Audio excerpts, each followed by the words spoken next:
Assalamualaikum warahmatullahi wabarakatuh. Saya akan menjelaskan dari tugas video 3 statistik data nominal dan ordinal. Setidaknya terdapat 4 jenis data penelitian yang menjadikan sebagai pengukuran dalam statistik. Kita perlu mengetahui jenis data yang kita miliki untuk memilih metode visualisasi yang tepat. Berikut penjelasannya. Data nominal.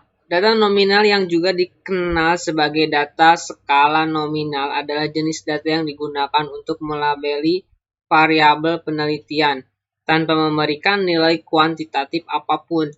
Ini adalah bentuk skala ukuran yang paling sederhana beberapa dengan data ordinal. Data nominal tidak dapat diurutkan dan tidak dapat diukur. Tidak seperti data interval atau rasio, data nominal tidak dapat dimanipulasi menggunakan operator matematika yang tersedia. Jadi salah satunya ukuran terdeteksi sentral untuk data semacam ini adalah modelnya. Data ordinal adalah jenis statistik data kualitatif, di mana variabel data dalam kategori terurut yang secara alami dalam statistik sekelompok bilangan ordinal menunjukkan data ordinal dan sekelompok data ordinal diapresiasikan dengan menggunakan skala ordinal. Adapun untuk perbedaan utama antara data ordinal dan data nominal dan ordinal adalah dalam memiliki kategori sedangkan nominal tidak. Contoh data nominal. Data nominal dapat diekspresikan dengan kata-kata atau angka, tetapi meskipun data arti label numerik untuk data nominal, seperti yang tertera disebut di atas bahwa kita tidak dapat mengurutkan label secara bermakna atau melakukan operasi aritmatika dengannya. Dalam penelitian sosial, variabel nominal seringkali mencakup jenis, kelamin, etnis, profesi, politik, ataupun nomor identitas siswa. Apapun untuk contoh variabel dalam data nominal misalnya. Contoh data ordinal. Dalam penelitian ilmiah sosial berupa variabel ordinal seringkali menyertakan penelitian tentang opini ataupun persepsi, atau bisa juga berupa faktor demografi yang dikategorikan ke dalam tingkat seperti status sosial ataupun pendapatan. Apapun itu contoh data ordinal misalnya, di sini terlihat tabel variabel kategori, kode pos, profesi politik, republik, demokrat, independen, status pekerjaan, bekerja, pengangguran, dan lain-lain. Dan tabel untuk data ordinal tingkat kesepakatan, tingkat pendapatan dengan pilihan-pilihan yang sangat jelas. Interval dan rasio. Data interval juga disebut integer. Dianggap sebagai tipe data yang diukur dalam skala data, di mana setiap titik ditempatkan jarak yang sama satu sama lain. Data interval selalu muncul dalam bentuk angka atau nilai numerik, di mana jarak antara dua titik distandarkan dan sama. Data interval tidak dapat dialihkan atau dibagi, namun ditambahkan atau dikurangi. Data interval diukur pada skala interval.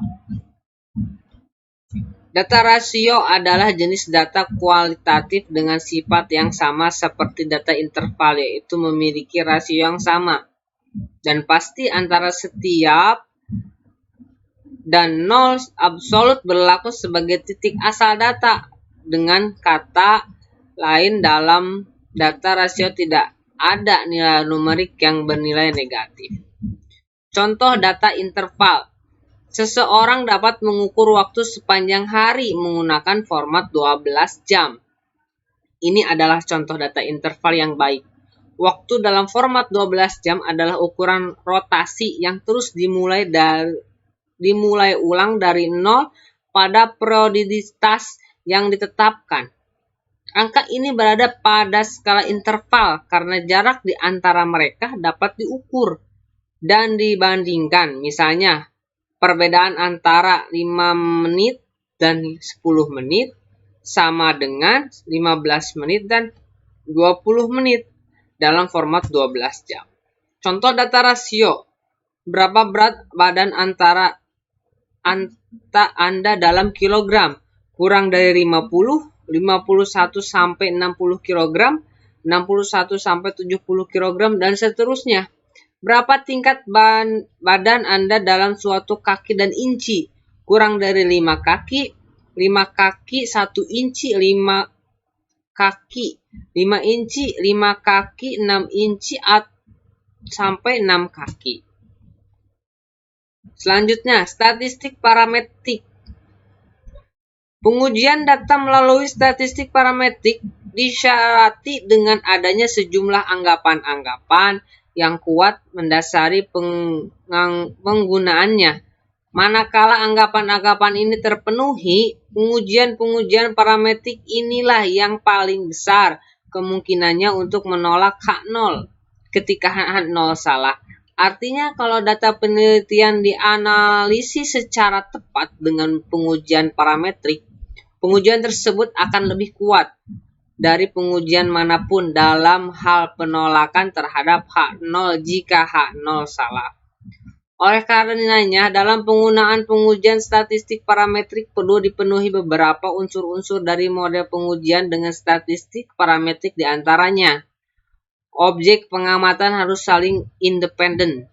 Artinya, pemilihan sembarang kasus dari populasi untuk dimasukkan dalam sampel tidak boleh menimbulkan bias pada kemungkinan-kemungkinan bahwa kasus yang lain akan termasuk juga dalam sampel tersebut, dan juga skor yang diberikan pada satu kasus tidak boleh mempengaruhi skor yang diberikan kepada kasus lain. Objek pengamatan harus ditarik dari populasi yang berdistribusi normal. Populasi-populasi di mana objek pengamatan ditarik harus memiliki varians yang sama.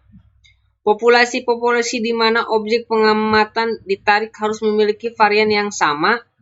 Variabel yang terlibat harus setidaknya dalam skala interval sehingga memungkinkan digunakan penanganan secara ilmu hitung terhadap skor-skor yang menambah, membagi, menentukan rata-rata, dan seterusnya.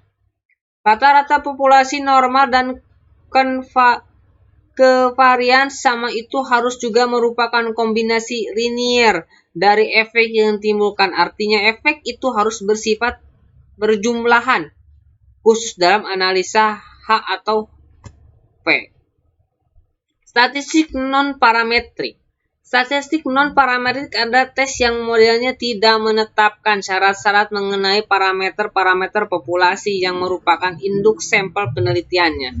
Tes non-parametrik tidak menentukan pengukuran sekuat yang dituntut tes statistik parametrik. Sebagai besar tes non-parametrik dapat diterapkan untuk data dalam skala ukur ordinal, dalam beberapa yang lain dapat diterapkan untuk data dalam skala untuk nominal.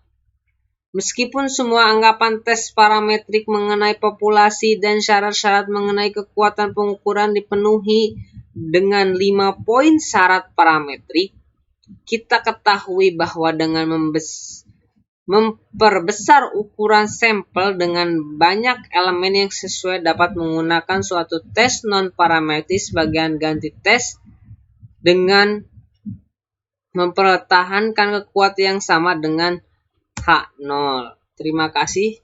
Assalamualaikum warahmatullahi wabarakatuh.